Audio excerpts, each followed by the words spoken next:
there's the daily sound assaults, the daily light show overnight and even in the daytime. Yesterday it was 100 degrees in the shade, or at least it felt like it, and the sun was so bright,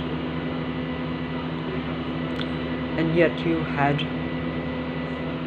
most of the cars around me on the road with high beam lights on their cars.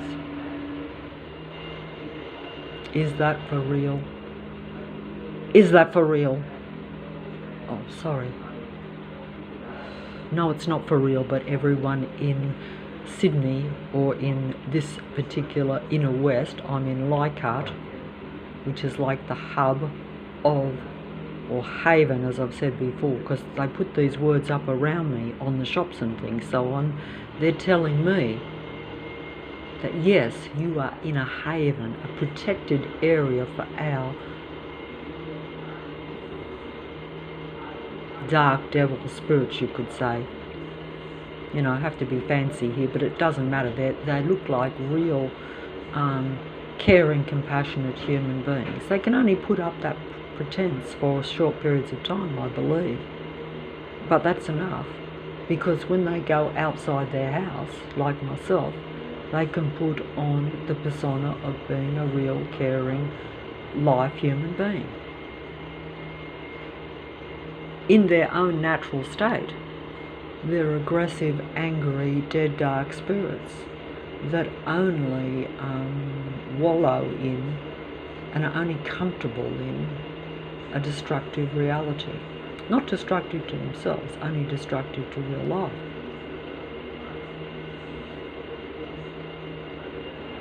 You know, they're basically programmed to patrol, control real life, and basically, you know, suck the life out of them till they're finished. You know, suck the suck the sustenance of whatever they're sucking on dry, like a vampire. They've been described as energy vampires, which is what they really are, in human form, just like in the movies. Particularly like in a movie I saw many years ago called Interview with a Vampire, which kind of shows it from their point of view, but at the same time there's an accuracy to what takes place, I think. Also, those vampires can come across as very appealing. Like I say, they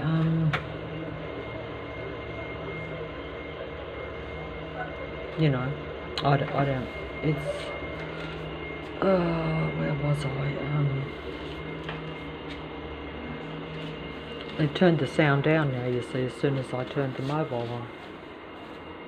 Because basically they get energy of me running to the mobile to record it, and then they turn it down, so then I have to go and put it back down, and they know that I'm already in a depleted state, because I keep trying to make this point, but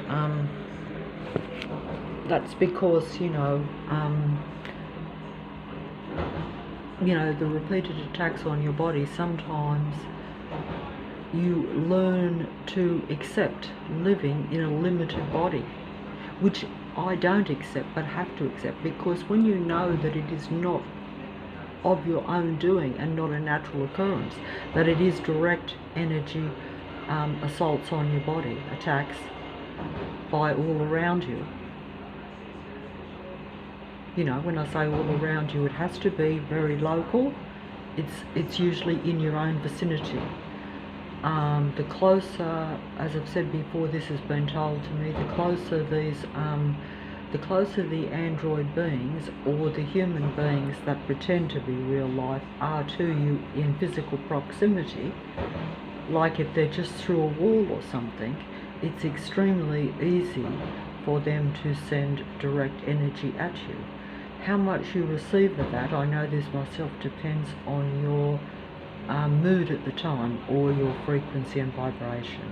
If they've brought you to a low level, they can really hurt you with those energies. They can't actually destroy you. They try to actually kill you. But I don't think they actually can. The plane's going over, as I just said that.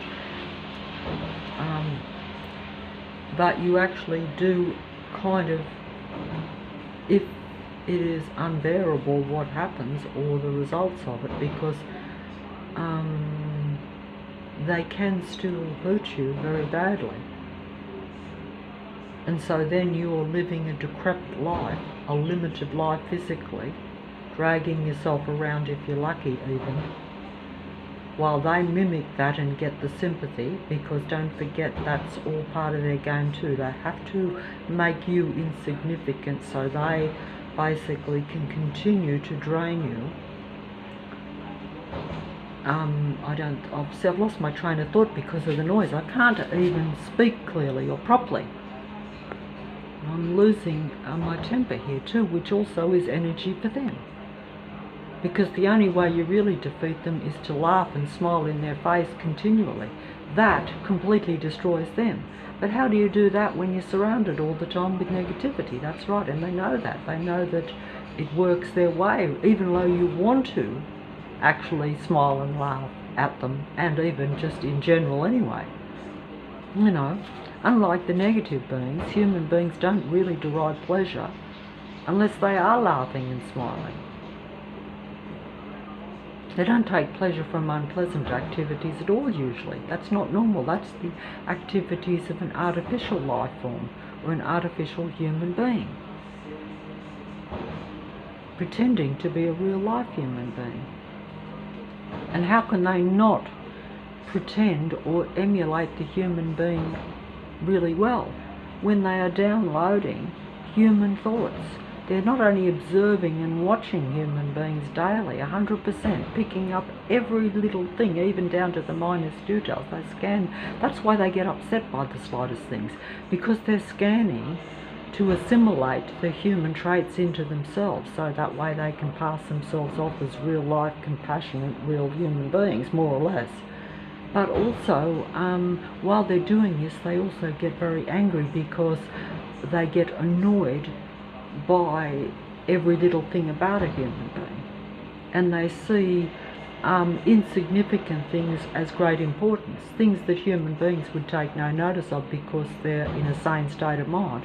They get upset by, so they will copy what they actually despise. You know, that's how it is.